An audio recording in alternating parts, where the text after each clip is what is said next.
Welcome to the Twilight Saga podcast. Only on iTunes. Only on iTunes. We trained for months. It was kind of like the Karate Kid. We were painting fences and doing wax on, wax off, and we were like, why are we doing these things? And then all of a sudden, we put it all together. Yeah, it's like that was David's process with us. Like, why am I painting right now? We better be putting this to use in the movie week. We're going to be really annoyed.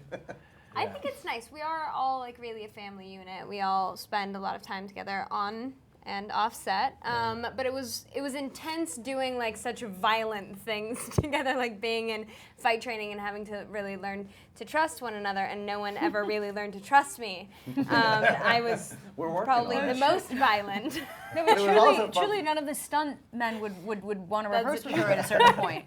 And they like to get hit. Those guys, you know, but they were scared of Nikki. It actually reminded me a little bit like going all the way back to Twilight when y'all came in like a month early, because on New Moon we only had you for like 10 days of shooting, and now in this movie we had you for the entire show, and it was very much pivotal, you know, that you guys show up and work together to battle the newborns. I remember doing that when we did Twilight. We had like baseball camp, and we were doing like, and so this was like camp again. We got to like work together, fighting camp. Yeah, I remember you doing all that stuff, and me watching that, and just watching you getting really out of breath as I was watching you. You know, so how was that from your chair? Made me exhausted.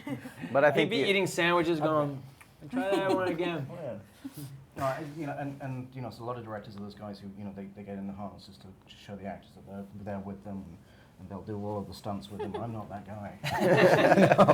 No, I'm just focusing on 100 million No, but you know, things. you did do something. When you had me on that weird dolly chair thing and you were flying me back and forth in this hallway, you were jogging alongside, talking to me. But we didn't have that much time, and so I think you didn't have a choice there. I was just running. It's funny, the amount of eating I had to do to keep fat. And if you see any photographs of me throughout the production process, I'm eating.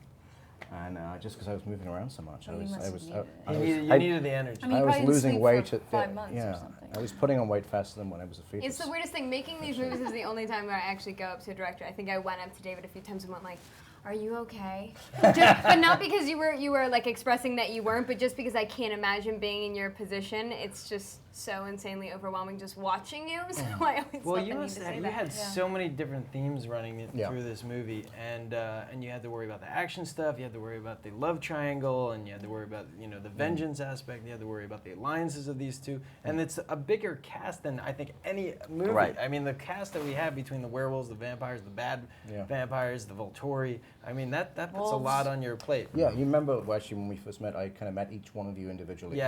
That's so impressive, and it meant so much to us, all of us. That's part of the process, is just like, first of all, knowing what you know, and just trying to, see, the thing is because if you did bring it all at once, your head would explode. But you kind of have to break it down into small, manageable pieces. And so part of that was just like meeting each one of you guys and saying, well, you've done 2 films already. Yeah. Tell me everything you know. Well, and what then was coming nice back about again that, later though, what was nice about that too is that not only did you say, tell me what you know about your character, tell me what you're thinking, you also had some really great ideas too. That we hadn't. And you kept us on our toes thinking, because you know, when you're doing films like this, you know, you could say, hey, I know my character and get complacent, but that's why I like having different directors, because people, you know, you came in with your ideas, and then you joined forces. It's the same. I remember talking with you, Elizabeth, and you were like, well, how am I going to kill? I was like, you go out and you kill mountain lions. No, that was what made, because, you know, Esme has sort of has like this very precious sort of loving, good, maternal, and you were like, no, she likes to kill people. Yes. That's what Carlisle That's what he said to me too. The wild side of it. No, it was just me. It was just me. I think it's great though that you did that. It was just you. He didn't ever say. He actually told me to calm down a few times. No, but it was so great to be reminded of that. I mean, because then that really comes out in this movie. So in that process was like, okay, so I get as much information out of you as I can, and then I go and take it back, and I try and figure out, you know, what I may say to you, and then we had repeat meetings. And then when we came in to do like ensemble, we're not discussing your character, we're discussing content. Not to get lost in other people's. Yeah, and I thought that's why we do that.